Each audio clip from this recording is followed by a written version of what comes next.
N9 news కి స్వాగతం. Bulletin లో ముందుగా హెడ్లైన్స్ చూద్దాం. నేడు మౌలానా అబుల్ కలాం ఆజాద్ జయంతి. నివాళులు అర్పించిన చంద్రబాబు, నారా లోకేష్.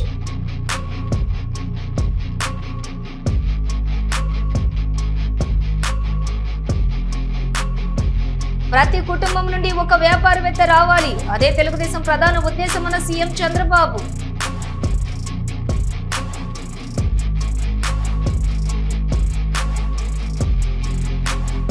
తిరుపతి లడ్డు నెయ్యి కల్తీ జరిగినట్లు నిర్ధారణ అయింది.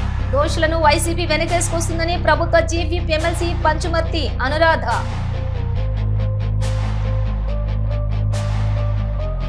డిండి లిఫ్ట్ ఇరిగేషన్ పూర్తయితే వేలాది మందికి మేలు జరుగుతుంది. భూములు ఇచ్చిన వారిని ప్రభుత్వం ఆదుకోవాలి. తెలంగాణ జాగృతి కవిత డిమాండ్. ప్రభుత్వ లాంఛనాలతో ఘనంగా అందశ్రీ అంతిమ యాత్ర. పాల్గొన్న సీఎం రేవంత్ రెడ్డి, ఇతర ప్రముఖులు.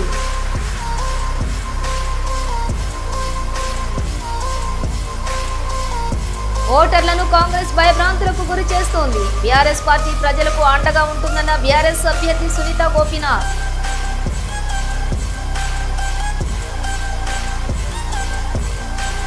మంచిర్యాల ప్రజల చిరకాల ఆకాంక్ష నెరవేరబోతున్నట్లు తెలిపారు పెద్దపల్లి ఎంపీ గడ్డం వంశీకృష్ణ. సికింద్రాబాద్ బల్లార్షా రైలు మార్గంలో కాజీపేట వైపు ఎలక్ట్రికల్ పోల్ నంబర్ 261/12 వద్ద ఫుట్ఓవర్ బ్రిడ్జ్ ఏర్పాటుకు కేంద్రం గ్రీన్ సిగ్నల్ ఇచ్చినట్లు తెలిపారు పెద్దపల్లి ఎంపీ గడ్డం వంశీకృష్ణ. సికింద్రాబాద్ బల్లార్షా వెళ్లే ట్రైను కాజీపేట వైపు ఎలక్ట్రిక్ పోల్ నంబర్ 261/12 దగ్గర ఒక ఎఫ్ఓబి ఫుట్ఓవర్ బ్రిడ్జ్ కావాలని చెప్పి అక్కడ ప్రాంతవాసులు అడగడం జరిగింది. దాని ప్రకారమే నేను అశ్విని వైష్ణవ్ గారికి మళ్ళీ రైల్వే జీఎం గారికి లెటర్ పెట్టడం జరిగింది. ఆగస్టులో లెటర్ పెట్టిన తర్వాత మళ్ళీ వారితో ఫాలోఅప్ చేసిన తర్వాత ఇప్పుడే నాకు రెస్పాన్స్ వచ్చింది. వారు ఆ ఎఫ్ఓబి ఏదైతే ఉందో ఫుట్ఓవర్ బ్రిడ్జ్ ఏదైతే ఉందో దాన్ని లొకేషన్ పరిశీలించి దాన్ని శాంక్షన్ చేయడం జరిగింది. ఈ ఫుట్ఓవర్ బ్రిడ్జ్ వచ్చిన తర్వాత చాలామంది లోకల్స్కి ఏదైతే క్రాసింగ్ ఫెసిలిటీస్ ఉన్నాయో అక్కడ ఏమీ ప్రమాదం లేకుండా వాళ్ళు దాన్ని వాడుకోవచ్చు అని చెప్పి మీ మంచిర్యాల ప్రజలందరికీ ఒక శుభవార్త.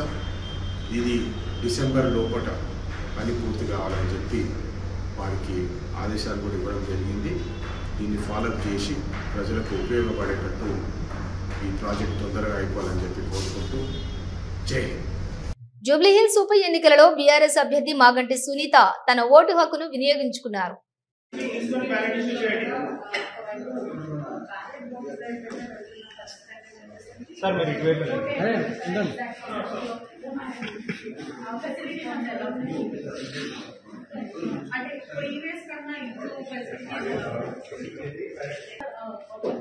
పెట్టడం జరిగింది. మొబైల్ ఫోన్ అక్కడ డిపాజిట్ చేసి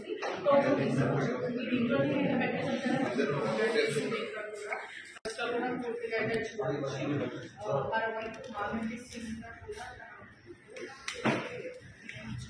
Sir, please move back.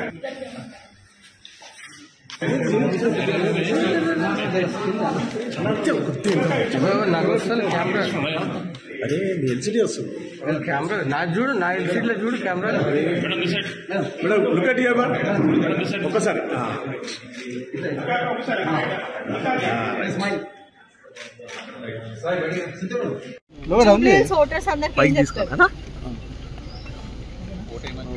ఓటేమని చెప్పండి. ఓటర్స్ అందరికి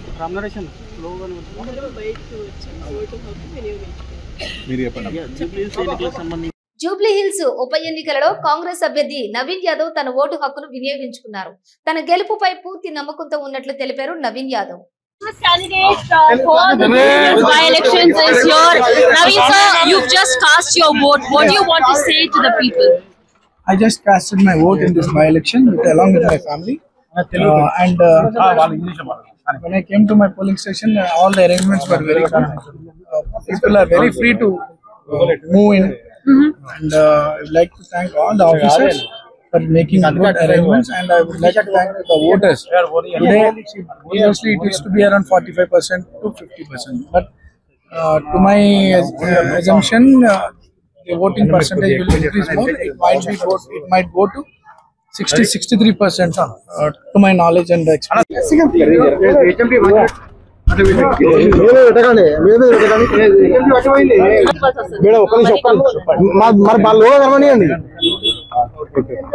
చెప్పండి సార్ చెప్పండి సార్ జూబ్లీహిల్స్ నియోజకవర్గం ప్రజలకు ఏం చెప్పదలుచుకున్నారు? జూబ్లీస్ ప్రజలకు ఒకటే, జూబ్లీస్ మంచి రోజులు వచ్చినాయి. జూబ్లీస్ ప్రజలందరికీ పేరు పేరున నమస్కారం. అలాగే ఇక్కడ ఉన్నటువంటి ఫెసిలిటీస్ అన్నిటికీ మీరు సాటిస్ఫై అవుతున్నారా? అన్ని సాటిస్ఫై. మీరు చూస్తారు కదా అభివృద్ధి నెక్స్ట్. తక్కువ ఏం లేదు, వస్తూనే ఉన్నారు. ఎక్కడైనా పెరుగుతుందా? 100% ఓటింగ్ అవుతుందా? 100% వాళ్ళే ప్రజలు పొద్దుగా వచ్చి లైన్ నిలబడ్డారు. మీరు అక్కడ పబ్లిక్ ప్రతి బూత్ కి వెళ్ళడం జరుగుతుంది సార్. గతంతో పోల్చుకుంటే గనక ఉదయం 7 గంటల నుంచే ఇక్కడ ఓటింగ్ శాతం పెరిగిందనే చెప్తున్నారు. దీని పట్ల మీరు ఏమంటారు? అమ్మ చాలా ఆల్సో పబ్లిక్ పొద్దుగానే వాళ్ళే 6 గంటల నుంచే లైన్ కట్టింది. Thank you sir. Thank you. Okay, నమస్కారం. ఏం లేదు, గెలుస్తున్నామా? అవును. ఎవరు నేనా? ప్రజలకు అందరికి మా అబ్బాయికి ఓటేసి గెలిపియండి అని చెప్తా. మీరు 25 రోజులు నవీన్ యాదవ్ గెలుపు ఏం లేవు, బాగుంది, చాలా బాగుంది. ప్రజలందరికీ మాకు ఆశీర్వాదం కూడా ఇస్తున్నారు. ఓటర్లను పోలీసుల ద్వారా కాంగ్రెస్ ప్రభుత్వం భయభ్రాంతులకు గురి చేస్తుందని తీవ్రంగా ఆరోపించారు జూబ్లీహిల్స్ బీఆర్ఎస్ అభ్యర్థి మాగంటి సునీత. కాంగ్రెస్ కు ఓటు వేయకపోతే సంక్షేమ పథకాలు రావంటూ బెదిరిస్తున్నారని ఆగ్రహం వ్యక్తం చేశారు మాగంటి సునీత. స్టార్ట్ అయింది, పోలీసులు అందరూ వాళ్ళకే సపోర్ట్ చేస్తున్నారు. కాంగ్రెస్ వాళ్ళు ఎమ్మెల్యేలు విప్పులు అందరూ తిరుగుతున్నారు జూబ్లీహిల్స్ లో. వాళ్ళు ఏమంటలేదు, మనం తిరుగుతా అంటే మనల్ని ఆపుతున్నారు, భయభ్రాంతులు ఫోన్ చేస్తున్నారు, కార్యకర్తలను కొడుతున్నారు. కార్యకర్తలు కొడుతుంటే కూడా పోలీసుల సమక్షంలో సైడ్ 3 బోరుబండలో సైడ్ 3 బోరుబండలో పడేసి కార్యకర్తలు కొడుతుంటే 20 మంది పోలీసుల నుంచొని సోద్యం చూస్తా మీ మీద కేసు బుక్ చేస్తామంటున్నారు. తిరుగుతున్నారు మొత్తం కాంగ్రెస్ వాళ్ళందరూ, ఎమ్మెల్యేలు విప్పులు మొత్తం తిరుగుతున్నారు, తొత్తులైపోయారు. కాంగ్రెస్ కి సపోర్ట్ చేసి రౌడీయిజం చేసుకుంటా పోలీసులు అందరూ సపోర్ట్ చేస్తున్నారు వాళ్ళకి. ఎక్కడ సీఏ కూడా వాళ్ళకే సపోర్ట్ చేస్తున్నాడు. ఎటు వెళ్తా వెనక మాల వస్తున్నారు. ఏం రౌడీయిజం అండి ఇది? ఇట్లాగైనా చేసేది అంటే అంత భయపడుతున్నారా? ఏదైతే చూసుకుంటే ఒక కాదండి, మీరు చూసారు ఇప్పుడు వీడియోలు తీసుకుంటున్నారు అందరు. మొత్తం అవసరమా వీడియోలు తీసుకోవడం? ఏంటి పోలీసులు ఏంటి మా వీడియోలు తీసుకొని ఎక్కడ పంపిస్తారు? ఎవరికి పంపిస్తారు? ఎవరు ఏంటి తీసేయండి, చూపించండి, తీసేయి, దాంట్లో తీసుకో, ఫోన్ తీసుకో. ఫోన్ తీసావా? డిలీట్ చేసావా? తీసుకో, అతని దగ్గర ఉంది ఫోన్, తీసాడు. నీకేం పని అయ్యా? ఏం పని అసలు? అయినా పోలీసులకి ఏం పని? వీడియోలు తీయాల్సిన అవసరం ఏంటి? జెన్యూన్ గా ఉండమని చెప్తున్నాం మేము. వాళ్ళకే చేయొద్దు, మాకు చేయొద్దు. సీఏ కూడా వాళ్ళకే చేస్తున్నారు. మొత్తం అంతా ప్రభుత్వం వాళ్ళది కాబట్టి విచ్చలవిడిగా ఇష్టం వచ్చిన డబ్బులు కూడా పంచుతున్నారు. మళ్ళీ టీఆర్ఎస్ కార్యకర్తల పక్కన డబ్బులు పెట్టి వాళ్లే తెచ్చిపెట్టి వాళ్లే వీళ్ళు పంచుతున్నారని చెప్తున్నారు.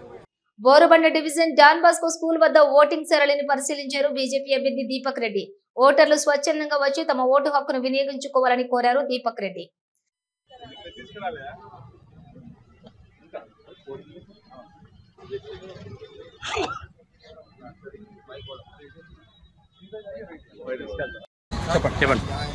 ఎలక్షన్ లో డివిజన్స్ వైజ్ తిరుగుకుంటూ రావడం జరిగింది ఇక్కడ డాన్ బాస్కో స్కూల్ కి ఎర్రగడ్డలో. సో ఎక్కడ చూసినా కానీ మంచి పాజిటివ్ రెస్పాన్స్ ఉంది. కానీ ఓటర్లు చాలా తక్కువ టర్న్ ఓవర్ అయితే ఇస్తున్నారు. కంపారిటివ్లీ లాస్ట్ టైం 1-2% ఇంక్రీజ్ అయిన ఈ టైంకి. బట్ ఓటర్ మహాశైలకు మళ్ళీ విజ్ఞప్తి చేస్తున్నాము, బయటికి రండి, ఓటు వేయండి. ఓటు మంచి వాళ్ళని చూసుకోండి, మన దేశాన్ని ఉన్నతమైన స్థానంలో నిలుపుకున్నటువంటి నాయకులను ఎన్నుకోండి. నిన్ననే చూశారు మీరు, ఇంకా రాలేదు ఎలక్షన్ కాలనీలు. ఆల్రెడీ రౌడీలు వచ్చి షేక్పేట్లో మా యొక్క కార్యకర్తలను కొట్టడం జరిగింది. ఇది ఇలానే ఉంటే ఫ్యూచర్లో ఏ విధంగా ఉంటుందో ప్రజలు ఆలోచించుకోవాలి. కొన్ని ఈవీఎం మిషన్స్ అక్కడక్కడ లేట్గా స్టార్ట్ అయినాయంట, బట్ స్టిల్ వాళ్ళు రెక్టిఫై చేశా అన్నారు. బట్ మా యొక్క నెంబర్ 1 మాది ఉన్నది కాబట్టి నెంబరు దాన్ని గోడ కానిచ్చి లేదంటే అట్ట కానిచ్చి పెడితే కొంచెం డార్క్ కనిపిస్తుంది కాబట్టి దాన్ని మేము వాళ్ళకి కంప్లైంట్ ఇవ్వడం జరిగింది. ముఖ్యంగా ఓవరాల్గా భారతీయ జనతా పార్టీకి బాగా పాజిటివ్ రెస్పాన్స్ ఉన్నట్టు మాకు కనిపిస్తుంది. Thank you. Dindi lift irrigation పూర్తయితే వేలాది మందికి లాభం జరుగుతుందని, ఆ ఉద్దేశంతో ఈ ప్రాంతం చుట్టుపక్కల ప్రజలు పెద్ద మనసు చేసుకుని తమ ల్యాండ్ ను ప్రభుత్వానికి ఇచ్చారన్నారు కల్వకుంట్ల కవిత. 2015లోనే తొందరగా ప్రాజెక్టు పూర్తయి ఉంటే సమస్యలు ఉండకపోయేవని, దాదాపు 11 ఏళ్లు ఆలస్యమైందన్నారు కవిత. డిండి ప్రాజెక్ట్ ఏదైతే ప్రారంభించారో ఆ డిండి ప్రాజెక్ట్ లో శివన్నగూడెం కావచ్చు, కిష్టరాంపల్లి కావచ్చు, లక్ష్మణాపూర్ కావచ్చు, మరి మొత్తం రిజర్వాయర్ల పరివాహక ప్రాంతాల్లో అనేక గ్రామాలు మునిగిపోతా ఉన్నాయి. ఈ మునిగిపోయినటువంటి గ్రామస్తులకు సంబంధించి 2015-16లో జీవోలు వచ్చినాయి. ఆనాడు ల్యాండ్ అక్విజిషన్ ఏమో 2013 చట్టం ప్రకారం చేసిండ్రు, కొంతమంది దగ్గర 123 చట్టం ప్రకారం చేసిండ్రు. దాంట్లో ఇండ్లు మరి కొంత అక్వైర్ చేయలేదు, కొన్ని చోట్ల కంప్లీట్ గా డీటెయిల్స్ రాసుకోలేదు. ఆనాడు 2015-16లో 18 సంవత్సరాలు నిండినటువంటి వారికి మరి ఆనాడు ఇంక్లూడ్ చేసుకోవడం జరిగింది.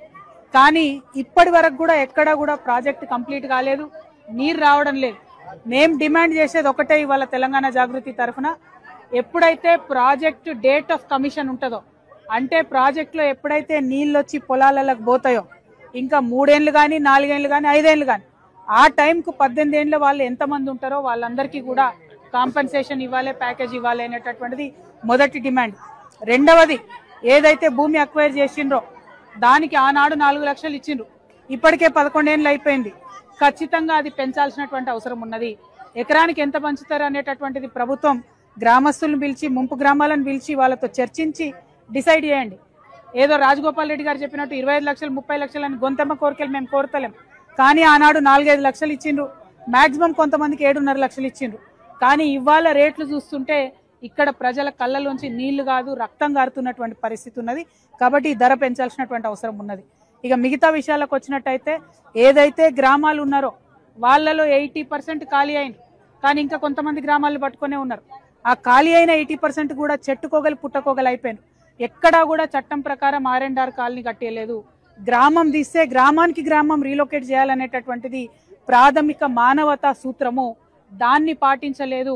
ఈ గ్రామస్తులంతా కూడా చెట్టుకోగలు పుట్టకోగలుగా చెదిరిపోయినటువంటి పరిస్థితి ఉన్నది. కాబట్టి మేము డిమాండ్ చేస్తా ఉన్నాం. ఇబ్రహీంపట్నం పట్టణంలో కొంతమందికి, చింతపల్లి మండల కేంద్రంలో కొంతమంది అడుగుతా ఉన్నారు. ఎవరు ఎక్కడ అడిగితే అక్కడ దయచేసి వాళ్ళకి కాలనీ లాగా ఒక 10 ఎకరాలు 20 ఎకరాలు 30 ఎకరాలు అయిపోతే అందరికీ కూడా అకామిడేట్ అయిపోతుంది. కూలీ నాలి చేసుకునే పేద ప్రజలు ఉన్నారు కాబట్టి ప్రభుత్వం ఆలోచించాలని కోరుతున్నా. కవి అందశ్రీకి అంతిమ యాత్రను ప్రభుత్వ లాంఛనాలతో పూర్తి చేశారు. ఆయనకు నివాళులు అర్పిస్తూ అంతిమ యాత్రలో ముఖ్యమంత్రి రేవంత్ రెడ్డి, టీపీసీసీ అధ్యక్షులు మహేష్ గౌడ్ మరియు సహచర మంత్రులు పాల్గొన్నారు.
జూబ్లీహిల్స్ బీఆర్ఎస్ అభ్యర్థి మాగంటి సునీత గోపీనాథ్ మీడియా సమావేశం ఏర్పాటు చేశారు. కాంగ్రెస్ డబ్బులు పంచుతూ అక్రమాలకు పాల్పడుతున్నారని, పోలీసులు కాంగ్రెస్ వారికి వంతు పాడుతున్నారని అన్నారు మాగంటి సునీత. డబుల్ బెడ్రూమ్ ఉంటే క్యాన్సిల్ చేస్తాము, 2000 పింఛన్ ఉంటే కట్ చేస్తాము. ఈ సవేరా ఫంక్షన్ హాల్ దగ్గర 150 మంది కూర్చున్నారు. బీఆర్ఎస్ టేబుల్ ఒక్కడు కూడా వేయనివ్వలేదు, వేసినా కూడా తీసి అవతలకు బారేశారు, ఎవరిని కూర్చొనివ్వలేదు. నేను వెళ్ళి అడిగితే గొడవ పెట్టుకున్నారు. స్కూటీల మీద వెళ్ళే వాళ్ళని కూడా ఆపి ఫలానా పార్టీకి మీరు కాంగ్రెస్ పార్టీకి వేయండి అని చెప్తున్నారు. ప్రతి ఆటోని జనం ఎక్కించుకొచ్చి అక్కడ 2 నిమిషాలు వాళ్ళతో మాట్లాడి డబ్బులు పంచుతా మీరు కాంగ్రెస్కు ఓటు వేయండి, వెయ్యకపోతే మిమ్మల్ని రేపటి నుంచి బయటికి రానివ్వు అని బెదిరించారు. అది మేము క్వశ్చన్ చేస్తే మమ్మల్ని కూడా మహిళలను చూడకుండా పిచ్చి పిచ్చిగా మాట్లాడారు.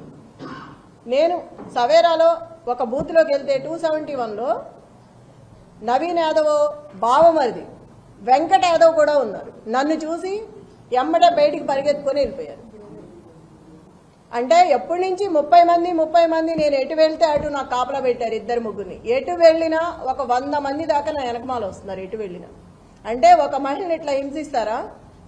అంటే ఒక మహిళను తిరగనివరా? ఒక మహిళ ఇట్లా ఉండకూడదా?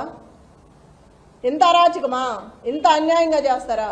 బోరుబండలో కొట్టారు, టేబుల్ అయినవ్వలేదు, కుర్చీలు ఇసిరేశారు. రౌడీ షీటర్ వచ్చాడు బయటికి.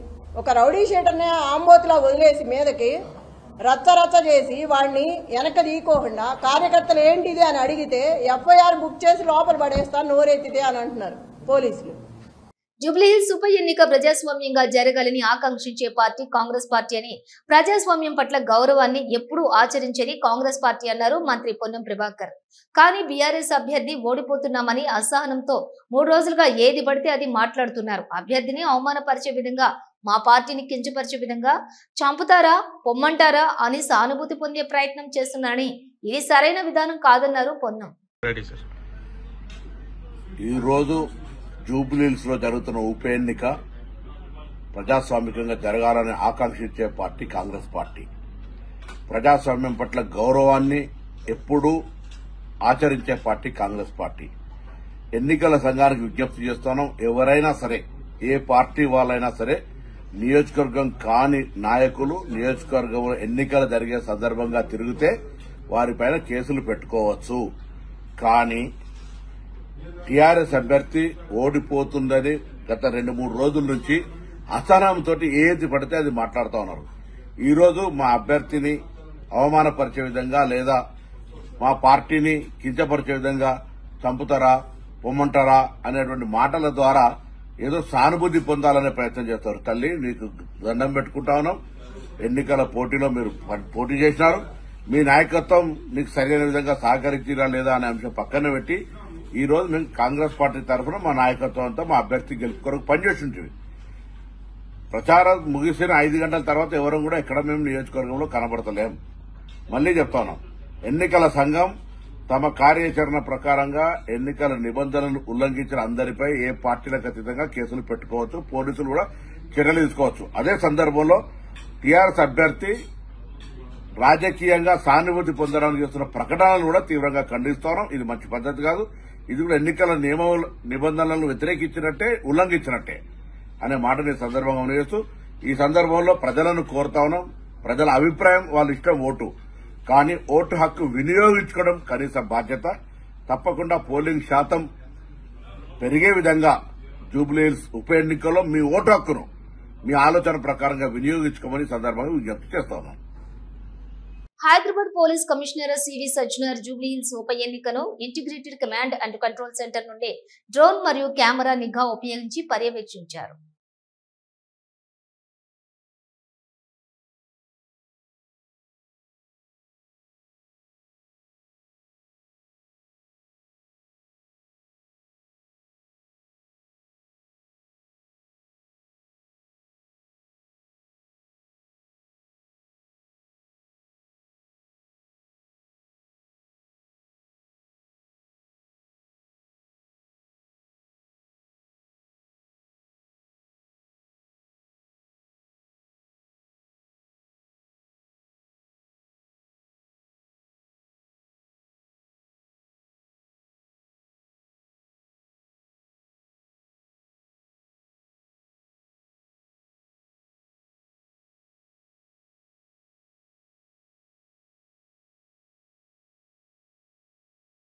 Hyderabad city Jubilee Hills by election నడుస్తుంది. నేను మన టీము ఇక్కడ మొత్తం ఈ ప్రక్రియని మనం వాచ్ చేయడం జరుగుతుంది. ఇప్పటిదాకా చాలా ప్రశాంత వాతావరణంలో ఈ ఒక్క ఎలక్షన్ నడుస్తుంది. మనము ఈ ICCC నుంచి దాదాపు 900 కెమెరాస్ అక్కడ పోలింగ్ స్టేషన్ నుంచి డైరెక్ట్ గా మనము ఏమేమి నడుస్తుంది, ఓటింగ్ ఎట్లా నడుస్తుంది అని చెప్పి మనము వాచ్ చేయవచ్చు. అదేవిధంగా ఈసారి మొదటిసారిగా ఎలక్షన్ కమిషన్ ఆఫ్ ఇండియా ఆదేశ ప్రకారము మన CEO election commission Sudarshan Reddy గారు, మన GHMC కమిషనర్ కన్నన్ గారు, మనము హైదరాబాద్ పోలీస్ టీము కలిసి ఈ యొక్క డ్రోన్ ద్వారా ఈ యొక్క ఎలక్షన్ ప్రక్రియ ఎట్లా నడుస్తుంది అది తెలుసుకోవడానికి దేశంలోనే ఈ హైదరాబాద్ సిటీలో ఒక మొదటి ప్రయత్నం చేయడం జరుగుతుంది. నేను ఇక్కడ స్వయంగా చూశాను, చాలా ఎఫెక్టివ్ గా ఉంది. అక్కడ క్రౌడ్ మేనేజ్మెంట్ కావచ్చు, అక్కడ నడుస్తున్న ప్రక్రియ కావచ్చు, మన బందోబస్తు వ్యవస్థ ఎట్లా ఉందని చెప్పి తెలుసుకోవడానికి కూడా ఒక మంచి వ్యవస్థ ఈ రోజు ఈ యొక్క డ్రోన్ ద్వారా రావడం జరిగింది. ఇది దేశంలోనే మొదటిసారి ఈ యొక్క ప్రయత్నము. ఎఫెక్టివ్ వచ్చే రోజు ఈ యొక్క అప్లికేషన్ కావచ్చు, ఈ డ్రోన్స్ కావచ్చు, మనం ఇంకా మంచి మెరుగైన ఒక ఎలక్షన్ సిస్టమ్ ని చేయడానికి, ఎలక్షన్ ప్రాసెస్ ని చేయడానికి ఈ డ్రోన్ ఒక వ్యవస్థ బాగా యూస్ఫుల్ అవుతుందని చెప్పి నాకు అనిపిస్తుంది. డెఫినెట్లీ దీనిపైన కూడా మనం ఒకసారి ఎలక్షన్ అయిన తర్వాత రివ్యూ చేసుకుని ఇది ఇంకా ఎట్లా చేయవచ్చు, ఇంకా మంచి చేయడానికి కూడా మా వంతు కృషి చేస్తాను. సో మొత్తం మీద ఈ యొక్క ఎలక్షన్ ప్రక్రియని నేను ఇక్కడి నుంచి ICCC నుంచి మన ICCC టీంతో ఇక్కడి నుంచి నేను వాచ్ చేయడం జరిగింది. జంగారెడ్డిగూడెం మండల గురువాయిగూడెం గ్రామంలో వేంచేసి ఉన్న శ్రీ మధ్య ఆంజనేయ స్వామి దేవాలయం భక్తులతో కిటకిటలాడింది. ఆలయం వద్దకు వచ్చినటువంటి భక్తులకు ఎటువంటి ఇబ్బందులు తలెత్తకుండా అధికారులు ఏర్పాట్లను పర్యవేక్షించారు.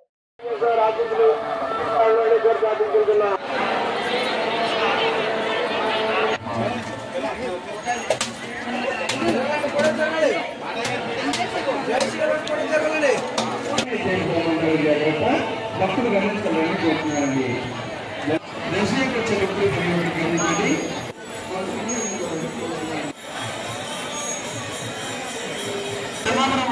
పాకలపాటి బాలబ్రహ్మాజీ గారు స్వామివారి అన్న సమారాధన నిమిత్తం 500 పరిగాలు ఇచ్చారు. మంత్రి వారి కుటుంబాన్ని ఈ మధ్యాహ్నం సమాధానం కాశీకామరాజు మాత్రం జయ శ్రీరామ్ జయ హనుమాన్.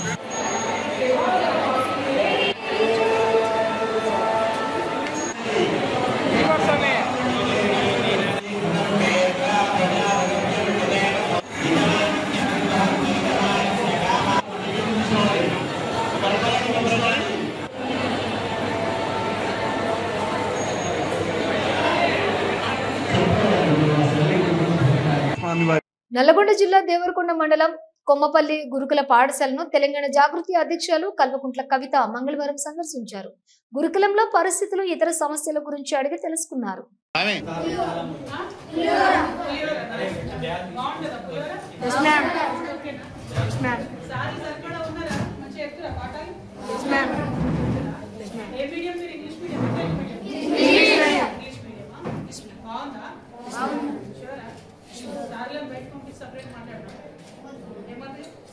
నైట్ బాగుందా? చదివేస్తున్నా? వస్తారా? ఎవ్రీ వీక్ 2 వారాలకు ఒకసారి వస్తారా? బాగానే ఉన్నారు, హ్యాపీగా ఉన్నారు. ఈ వెయిట్ చెక్ చేస్తున్నా రోజు? ఎన్ని రోజులకు ఒకసారి చెక్ చేస్తారు వెయిట్? బరువు చూస్తున్నా? రన్నింగ్ పోతే ప్రెషర్ అవుతారు. అందరు రన్నింగ్ కంపల్సరీ లేదా? Okay. Ground problem 2:30 to 4:30 study కావచ్చు. తర్వాత బ్రేక్, మళ్ళీ ఈవినింగ్ స్నాక్ పెట్టరా? 4:30 after 6 కా?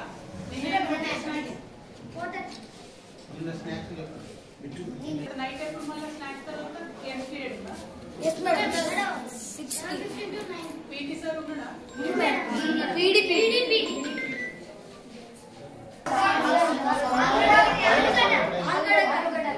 Sambar, tomato curry, rice, curd అంటే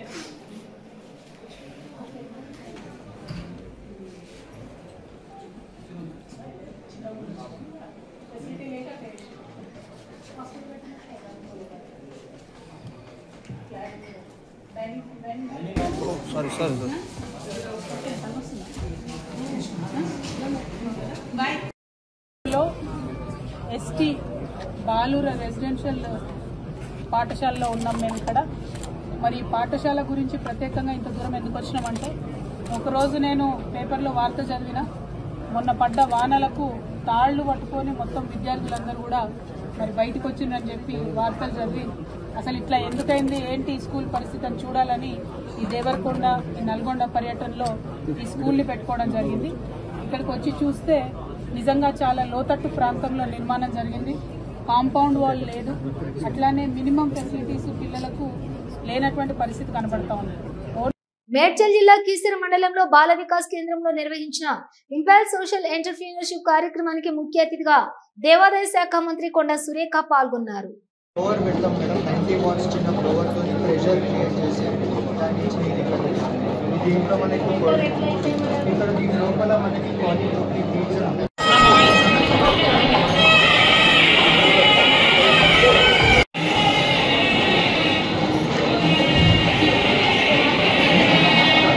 మౌలానా అబుల్ కలాం ఆజాద్ జయంతి సందర్భంగా ఆయన చిత్రపటానికి పూలమాలలు వేసి నివాళులు అర్పించారు ముఖ్యమంత్రి చంద్రబాబు నాయుడు మరియు మంత్రి నారా లోకేష్.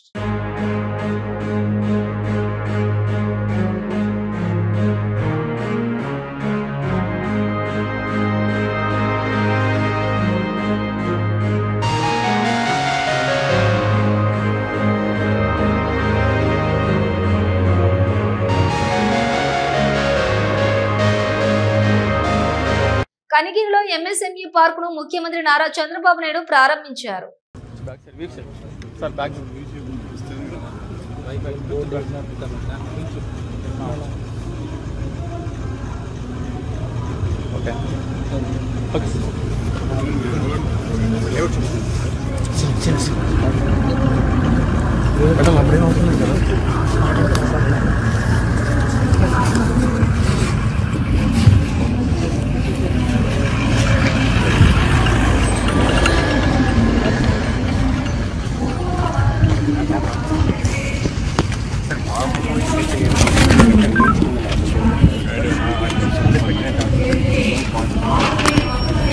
నెయ్యి కల్తీకి పాల్పడినటువంటి వారిని వెనకేసుకొస్తుంది వైసీపీ పార్టీ అని అన్నారు ప్రభుత్వ chief whip MLC Panchamarthi Anuradha.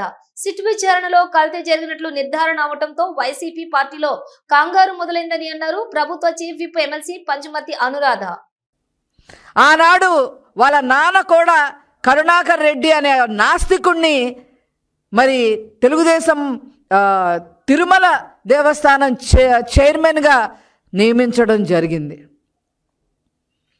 అదే బాటలో ఈ జగన్మోహన్ రెడ్డి కూడా కక్ష గట్టినట్టుగా తిరుమల తిరుపతి దేవస్థానాన్ని ఏదో రకంగా ఒక మకిలి సృష్టించాలి, హిందూ మనోభావాల్ని దెబ్బతీయాలి, ప్రపంచవ్యాప్తంగా ఉన్న భక్తుల నమ్మకాన్ని మనం తీసి పక్కన పెట్టాలి, ఏ రకంగా చేయాలి అని చెప్పి ఒక కక్ష సాధింపుగా తిరుమల తిరుపతి దేవస్థానం మీద కూడా కక్ష కట్టారు. దానికి కూడా ఆధారాలు ఉన్నాయి. ఏనాడైతే మరి ఎకరాలు అమరావతిలో మరి టీటీడీ తరఫున వెంకటేశ్వర స్వామి ఆలయాన్ని నిర్మించాలి ఇన్ని ఎకరాల్లో అని ఆనాడు చంద్రబాబు నాయుడు గారు మరి పూనుకుంటే మరి దాన్ని కుదించేసిన వ్యక్తి ఈ జగన్మోహన్ రెడ్డి ముఖ్యమంత్రి స్థాయిలో ఉండి ఆనాడే అందరికీ కూడా అర్థమైంది ఇతనికి ఒక మతం హిందూ మతం అంటే పడదు, దాని మీద కక్ష కట్టాడని చెప్పి అందరికీ అర్థమైపోయింది. ఇవి బులెటిన్ విశేషాలు. మరో బులెటిన్తో మళ్ళీ కలుద్దాం. అంతవరకు చూస్తూనే ఉండండి న్యూస్.